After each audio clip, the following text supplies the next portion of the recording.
Se trata de incentivar es la diversificación de plantas, porque cuando nosotros establecemos solo un tipo de planta, así también es el daño de insectos que va a llegar, se desarrolla solo un tipo de insectos y no hay un control natural.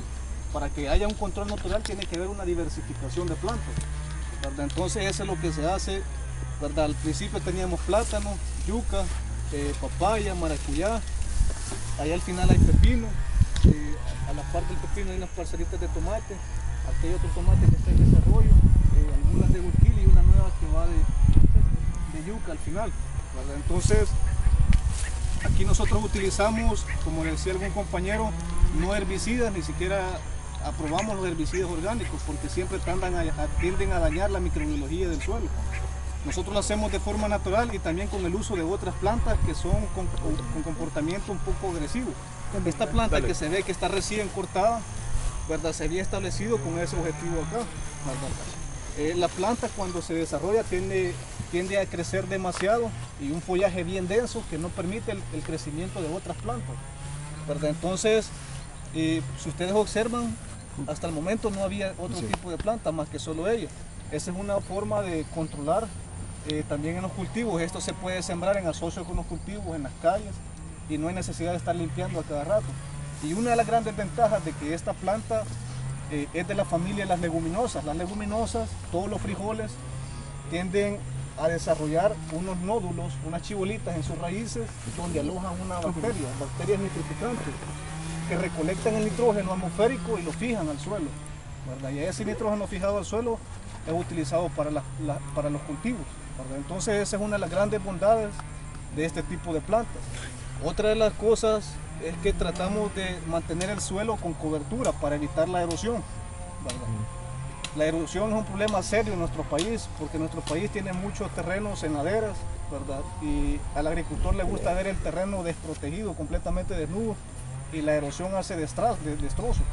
El suelo tarda en formarse 1 centímetro de suelo alrededor de 100 hasta 300 años para formarse 1 centímetro de suelo, y lo que se puede perder en 2 o 3 lluvias, ¿verdad? Entonces, para nosotros es muy valioso 1 centímetro de suelo y lo tratamos de cuidar, por eso tratamos de mantener el suelo con coberturas, ¿verdad? ¿Qué variedad es esta, perdón? Disculpa. Canavalia se llama, Canavalia. Es un frijol, ¿verdad? Y en cualquier cultivo se puede sembrar. Se puede sembrar en cualquier. Con el maíz se puede asociar. Muchos lo asocian, incluso hay quienes que lo usan como alimento para el ganado también, es muy bueno. ¿Y para humanos? No, para humanos no. Y eso evita el crecimiento de la maleza. En sí, también la agricultura orgánica descarta algunas palabras que se han, por equivocación, se han originado. Por ejemplo, malezas o plagas. ¿Qué es una plaga? Insecto. Insecto o microorganismo que causa cierto daño, ¿verdad?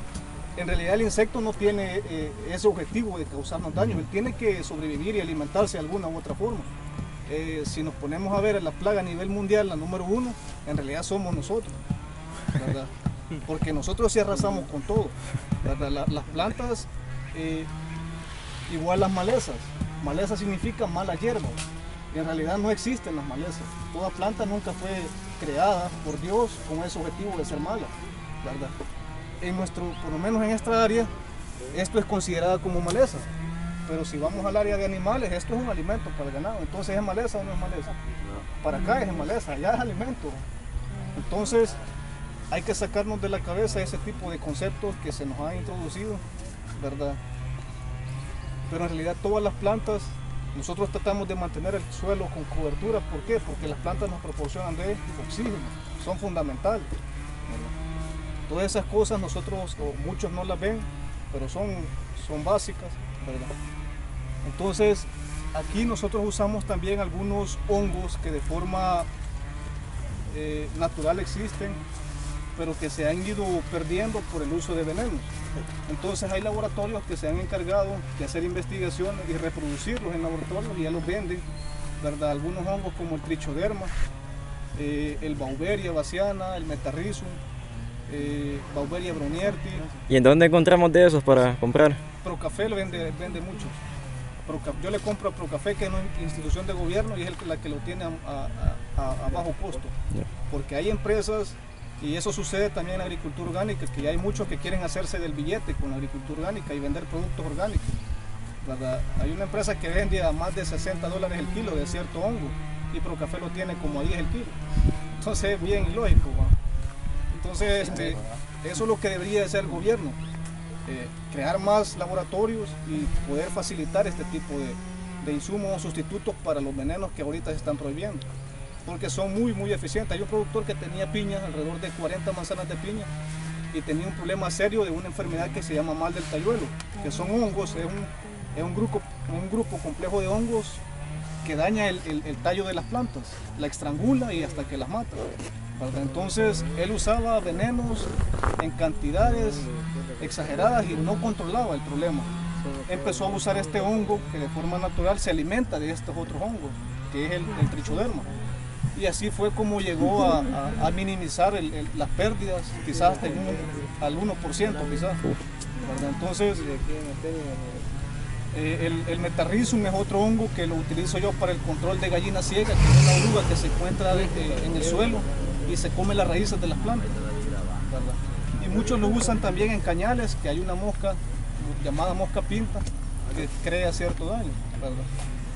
Hay quienes que usan Beauveria bassiana en cultivos de café, por ejemplo, para controlar la broca en el café. Beauveria brownieri, que se utiliza para el control de picudo en plátanos, ¿verdad? Y yo estoy haciendo una pequeña investigación ahorita con Beauveria bassiana para el control de mosca blanca, porque uno de los problemas serios que se surgieron después de la Segunda Guerra Mundial con la Revolución Verde es que las plagas han creado mucha resistencia, ¿verdad? Si ustedes van donde un agricultor y le preguntan qué veneno usaba antes y le preguntan si lo usa con las mismas cantidades de hoy, le dicen que no, que tuvo que duplicar las dosis o tuvo que buscar otro veneno más fuerte. ¿Por qué? Porque las plagas van creando resistencia. Entonces ese es uno de los problemas serios de los venenos. Para el control en el caso del pepino que tenemos al final, llegan ciertas enfermedades y nosotros tratamos de estudiarlas un poco y buscar básicamente la debilidad de las enfermedades. Y para el control de algunos hongos lo que hacemos es cambiarle el pH al agua, porque el pH es algo fundamental para el desarrollo de microorganismos. Los hongos andan desarrollándose entre un pH de 2 a 9 más o menos. Entonces lo que hacemos nosotros es cambiar el pH completamente para que ellos no se desarrollen y así poderlo controlar, ¿verdad? Nosotros usamos bicarbonato de sodio para controlar algunos tipos de hongos, ¿verdad? Y así hay un sinfín de otros insumos. Por ejemplo, en la papaya llega un problema de una pequeña avispita conocida como mosca de la fruta, que crea cierto daño. Nosotros la controlamos con NIM, que no sé si algunos conocen, pero el árbol de NIM, bueno, allá a la vuelta cuando cruzaron hay unos árboles, hay bastantes, y por toda la orilla, no sé si ustedes ven de la central o de aquí de Occidente. De San Salvador. Pues por la orilla, en medio de la carretera hay una buena franja de árboles de NIM, ¿verdad? Entonces hacemos nosotros ese extracto de NIM y lo aplicamos a los frutos y eso hace repeler los insectos. ¿Y cómo es la fórmula del extracto que están utilizando? Más o menos se utilizan 2 libras de semillas ya molidas por 2 galones de agua. ¿Y la hoja no la utilizan? La hoja se puede utilizar, solo que en la semilla está como más concentrado las sustancias aromáticas, ¿verdad? Lo que nosotros hacemos es que cuando está en producción de semillas recolectamos la mayor cantidad posible y la guardamos y al momento de usarla ahí la tenemos disponible, ¿verdad? Incluso en maíz hay un problema serio de un gusano, no sé si lo conocen, el cojollero, ¿verdad? Que yo he visto ocasiones en las que los agricultores le meten incluso hasta pastillas de sulfuro en las bombas.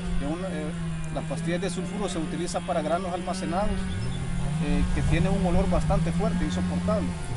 Y hay agricultores que por la necesidad de querer acabar con la plaga hacen una combinación de venenos increíble y completamente tóxica, y al final la plaga siempre persiste. Para el control del cojollero lo que nosotros hacemos es recolectar tierra de la parcela y ponerle el cogollo de la planta. El cojollero no, su hábitat no es estar en la tierra, es estar en la planta.